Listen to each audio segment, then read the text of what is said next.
I can tell you three things that we're doing wrong on the left. The reality of the left in Australia is that in the 1980s, the Labor Party embraced neoliberalism not as an ideology but as a mechanism for the delivery of social democracy. Paul Keating genuinely believed, and had every right to believe in the context of his own genius, that he would embrace these mechanisms of globalisation, free trade and a deregulated economy in order to deliver prosperity to the Australian working class. He believed it and he did it.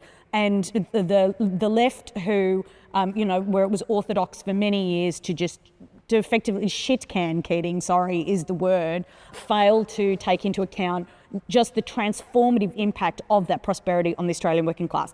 I went to university and got an amazing education and was supported to go to university by my family, who were working class people, because of that prosperity, and I am not ungrateful. The fundamental problem with the Keating legacy was to set up paradigms that were completely exploited the moment that a Conservative government got in, and the great failure of Keating's arrogance was to believe that because he was a genius, everybody would carry on with the mission that he had established, which of course was not the ideological interest of John Howard's Liberal Party or the corporate interests he represented. So we had the impact of that neoliberal mechanism and shift to monetarist thinking in the Australian Labor Party, which demobilised its left wing effectively. I'm from New South Wales, where being left wing and being in the Labor Party was a victimhood status. It was like volunteering to be a member of a persecuted class. And certainly living in New South Wales in the 1990s, in the age of Eddie Obeid and Milton Orkopoulos and Joe Tripodi and Reba Ma,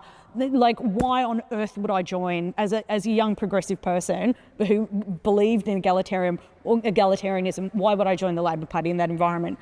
So a lot of people joined the Greens and a lot of people didn't go anywhere. Now, I have come through my political adventures to believe that the Greens are as equally disastrous to the left as the neoliberal mechanism in the Labor Party were, because the Greens have colonised the image of what it means to be left without a class analysis. So you have an entire generation of young idealistic people who should be fighting class war, who should be using their privilege of being at university or being middle class to articulate against the Australian ruling class, who cannot do it because the ideological rigour is not in that party.